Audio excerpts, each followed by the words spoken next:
Hello, my name is Beth Domkowski, and I'm coming to you from the Office of Admissions at Rowan University in Glassboro, New Jersey.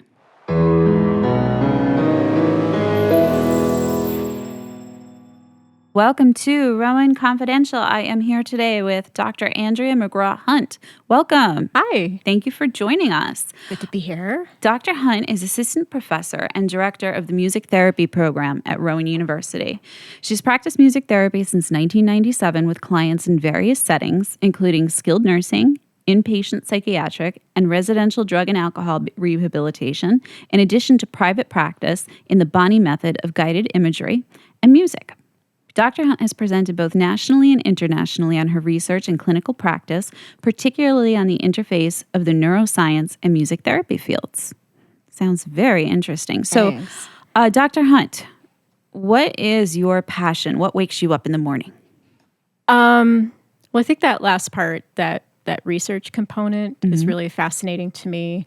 So I love to see how the field is growing and changing, and we're just learning something every day about the brain and music.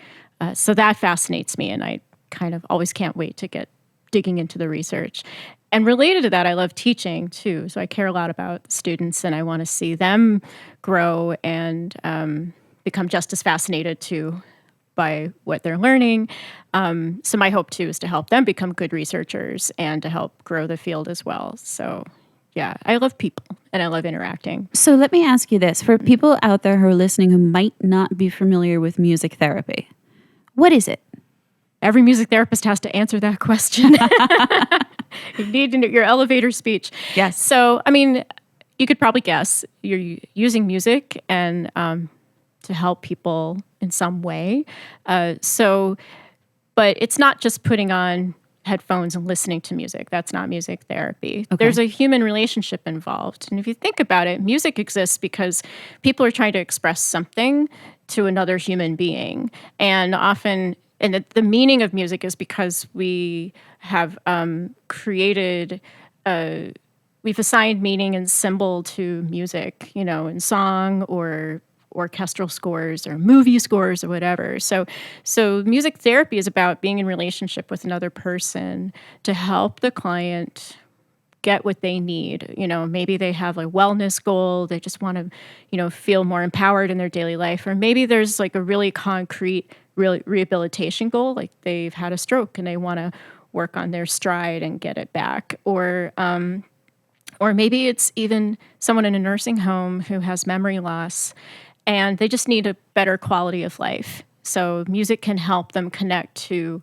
the part of themselves that still feels themselves, right? That they're still, they've got memories, they've got relationships, and the music brings them to a place that makes them feel safe and healthy again. So music does that because we have a human connection. So you need a music therapist. Okay. You need music. Music, that would be helpful. And it's related to some kind of clinical relationship.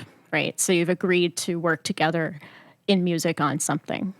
So did you set out to be a music therapist, or is this something that you kind of backed into? How did it go? Did you know what this was when you started? Kinda. Okay.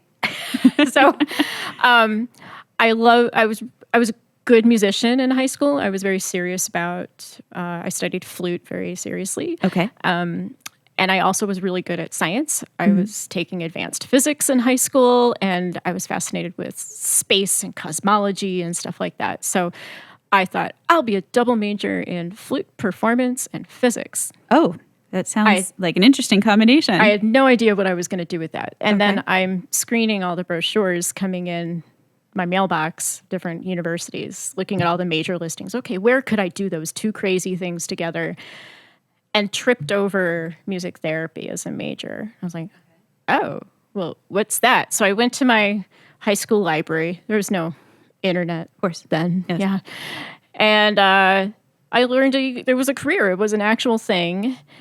I didn't know much about it still, but I chose my university. I went to Michigan State for my undergrad because it was big enough to have all three of those things. So flute performance, physics, and music therapy. And I said, I'll do music therapy. And if I don't like it, you can switch to something else. Switch to something else. It's a big enough school, a lot of options.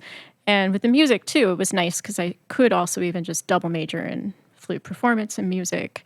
As I got into it, it was like the performance world was not for me because it's a very strict, musical life. You have to really adhere to very strict parameters. And I was really interested in different kinds of folk music and pop music. So I enjoyed in the music therapy coursework, I could do other things and expand my repertoire. So I gave up on the performance. I didn't like my music therapy training, though, in other respects. So I wasn't sure I was going to stick to it even when I graduated. Really? No. So what? It was a very behavioral program. So in a sense, you're training people by using music as a reward. Okay. Which in certain situations is appropriate, but I was really more interested in mental health, and I didn't see how that was very beneficial in a mental health situation. It wasn't until my internship, I'm like, I'll finish this and maybe I'll go to grad school for something else. And I went to an internship at a state psychiatric hospital in Maryland, and these are people with serious chronic mental illness. They're probably there the rest of their lives. Oh, my goodness. There's no other place for them to go when they wind up in a place like that. People who committed murder or so they're basically, they've been convicted in the sense, but they're not guilty by reason of insanity or, they have to get treatment instead of go to prison, for the rest of their lives because it's not safe for them to be in the community. Yeah. But there was something about making music with them that connected them to, the real human experience of themselves. So they weren't just a patient in a state psychiatric hospital. They were George or Fred or Mary. And it was really amazing to see how they could come to life and free themselves a bit of being in that institution and still grow and still learn and be more themselves by being creative. And I also worked with art therapists, dance movement therapists, other creative arts therapists. And that was great too, to see how those media helped them as well. So I was like, oh, well, maybe I'll stick with this thing a little while. So then you went to grad school? Sort of. I got my first job in Philadelphia. Okay.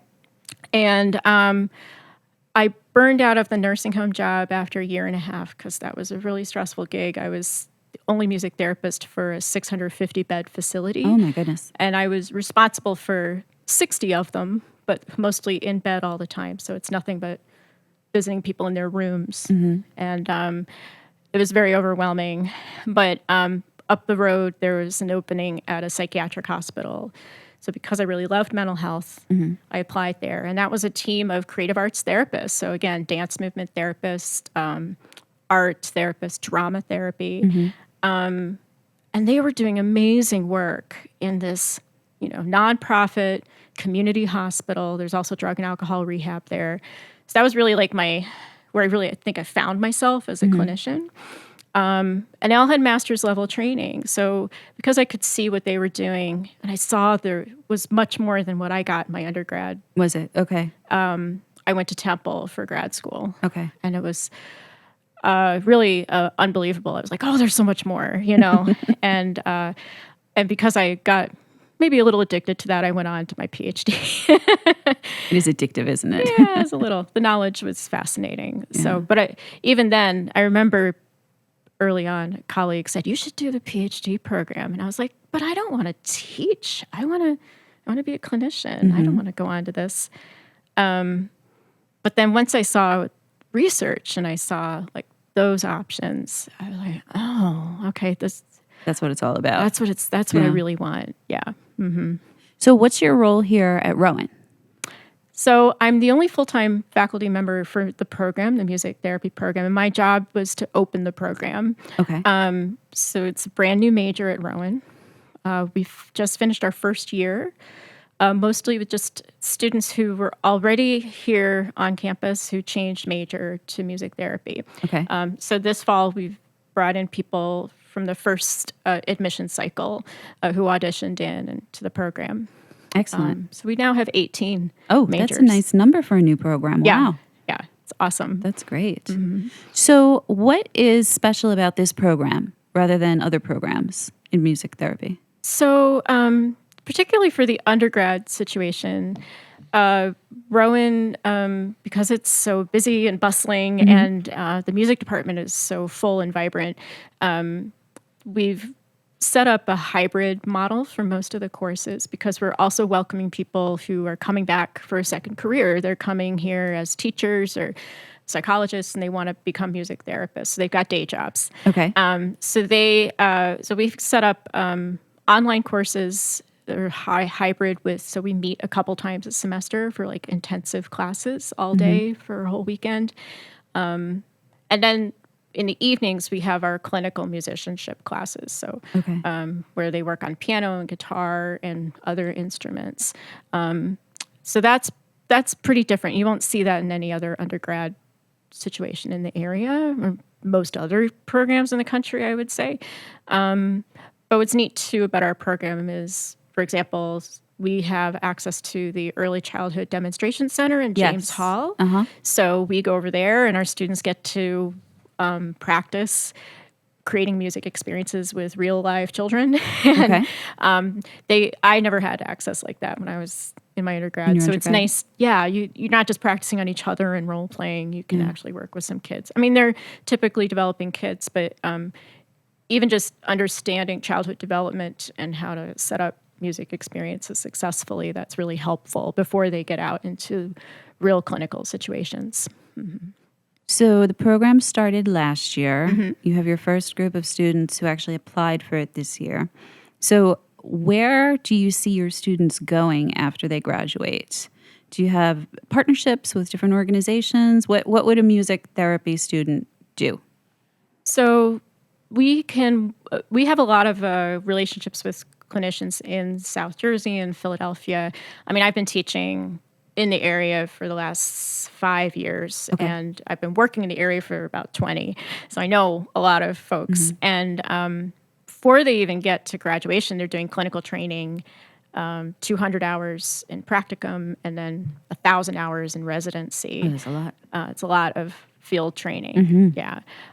So through that, they're going to develop a lot of clinical relationships, and there's a wide variety of training sites. So there's more school-based kind of thing, medical, so it could be like CHOP or Voorhees Pediatric or some kind of pediatric center. And then there's geriatrics, of course, memory care, dementia, nursing home, or neurorehabilitation, and also mental health, drug and alcohol rehab or inpatient mental health.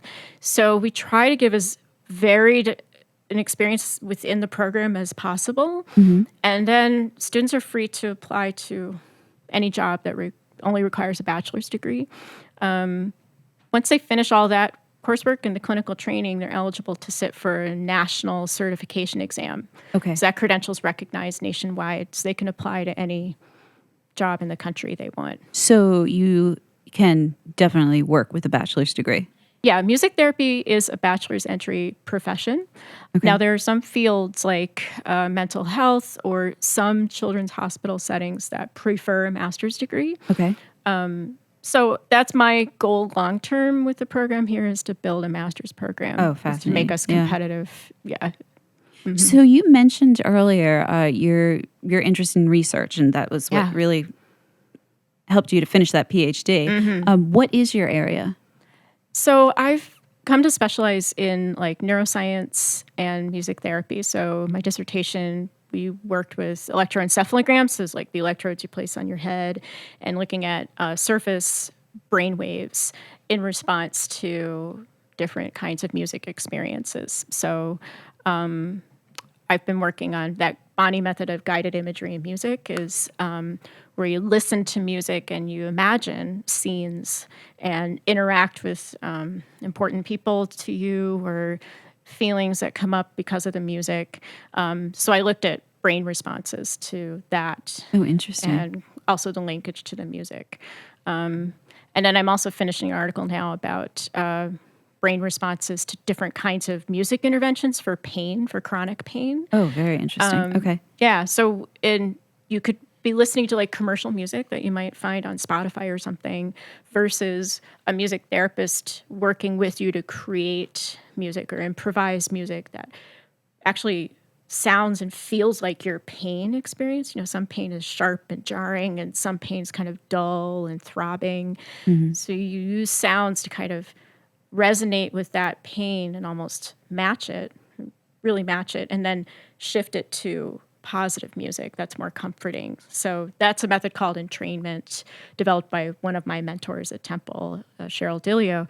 So it's that's a really interactive kind of music therapy intervention versus a more receptive, to sit back and listen in a relaxed state to, like a recording with like jazz sounds and birds chirping or something.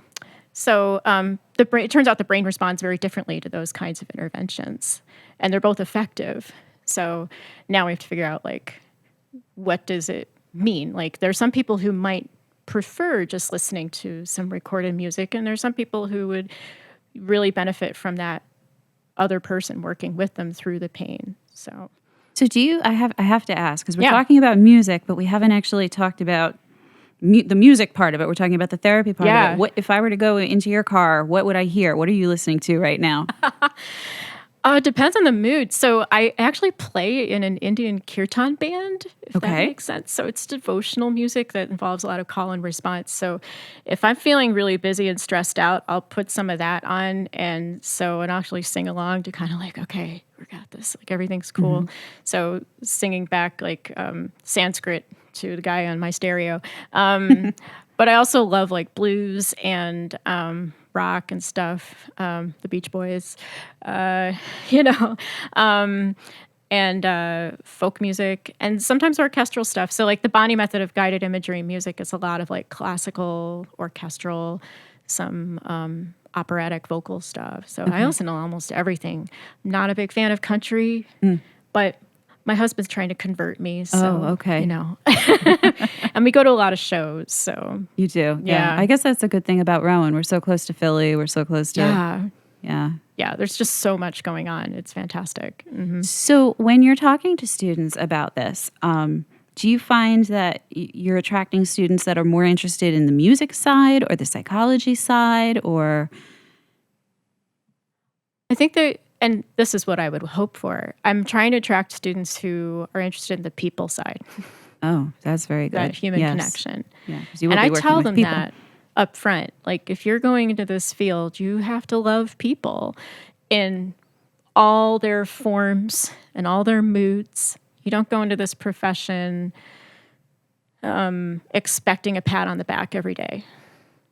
People are not necessarily going to be happy about you all the time. I would imagine not. Yeah. And they're not necessarily going to be grateful. So it's like, and you see people in their worst states sometimes. They're really needing help, and to be compassionate and empathetic to that, and yet also be able to take care of yourself so that you don't burn out, which I experienced in my very first job. I know what that feels like. So you've got to be resilient, and you've got to be empathetic. You've got to love people. It doesn't mean you have to be an extrovert. I know a lot of introvert music therapists. I'm 60-40, extrovert, introvert. But it also knows you have to know yourself and know how to take care of yourself. One last question. Sure. Why Rowan? Why Rowan for you? And why Rowan for any students that might be interested in music therapy? I love Rowan, seriously and honestly. I feel it's like the perfect size. It's got like, there's something about being a state school of this size that you've got the infrastructure to support students and give them what they really need in terms of resources and, classrooms and all that infrastructure stuff. And there's enough of a community, a campus community for stuff to go on. Rowan's got the osteopathic school and the Cooper Medical School. So like Michigan State, my alma mater, it's the only other school in the country that has both, right? And we're making partnerships with those places to do research and clinical experiences. So that's something Michigan State never went through with their program. They dropped their program 10 years ago. So we are the only music therapy program with those advantages. The music department is fantastic. Oh, yeah. It's so active, and the students are super talented, and they're also a really close-knit, supportive community. They really enjoy like being together. They're not hyper competitive or anything like that. And we've got that great music industry program too, which I appreciate for music therapy, because with that, I hope that our students will get more experience with recording and digital music technology, which is becoming much more important in music therapy. You're working at bedside with people recording and mixing and doing sampling and all this stuff, or using iPads, or even developing like interactive digital musical instruments. Like there's so much opportunity for development there. So I see so much potential at this university, and a lot of cross-disciplinary collaboration, psychology, engineering. What's the vibe here as a faculty member is people are very collaborative. I don't feel everyone's territorial and like, oh, I don't want to work with you. This is my stuff. People are really eager to work together and do really fun, innovative things together. So. Thank you so much for coming to talk to us today, Dr. Hunt. My pleasure. And I hope to see you again. Yes, All right. absolutely. This has been Rowan Confidential.